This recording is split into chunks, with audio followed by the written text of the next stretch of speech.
name's Dan Houlihan. I'm the CEO of STP Investment Services. So STP is a tech-enabled investment services company. We operate in 4 different primary businesses. So the first is middle office outsourcing, which is largely for institutional investors, and that's everything post-execution all the way through to client reporting. We then have a large fund administration business. That encompasses a wide range of product types. So we're in both traditional funds as well as alts. So we're hedge funds on the open-end side, and then a wide range of closed-end fund types. So private debt, private equity, VC. We've got a few real estate clients, infrastructure.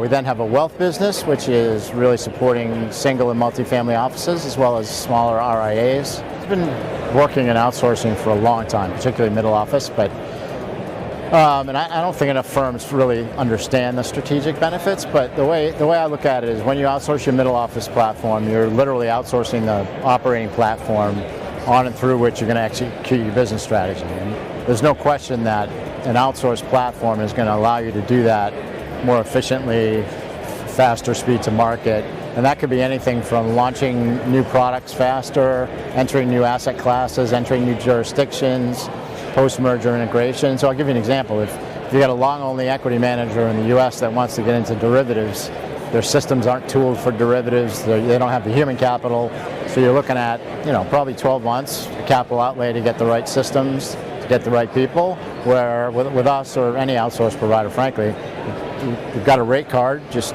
give us some notice so we can do a bit of testing and then turn it on and execute far faster. So that's where I focus a lot of my time as CEO is working with the C-suite of our clients to make sure that they understand the strategic value, not just the blocking and tackling. Whatever the contract says when you outsource, could be 5 years, 7 years, it's likely to be a 20, 30-year relationship unless something goes horribly pear-shaped. So I think there's the obvious due diligence of kicking the tires to make sure they can support the asset classes that you have, the products that you have, functional capability around performance, fee billing, all the client reporting, all the value-added pieces around.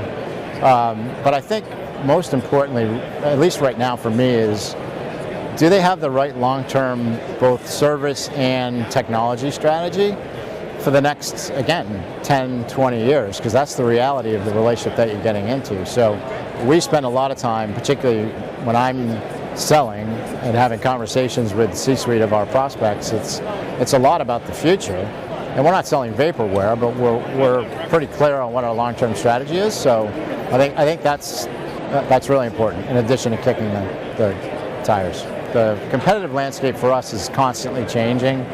Back in the 90s when this trend first started, it was the big trust banks. And then we had pure plays, and then we had software companies now that are putting service wrappers around their SaaS offering.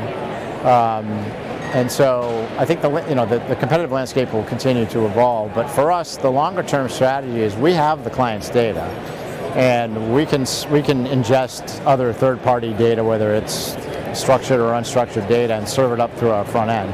So the next part of our tech strategy is really this concept of providing analytics with insights so that we can actually make our clients smarter, whether it's on the stock and bond picking side. We're never going to be salespeople for our clients, but to the extent we can do pattern recognition and things like that to educate our clients on which clients are most likely to fire them in the next 2 years and why.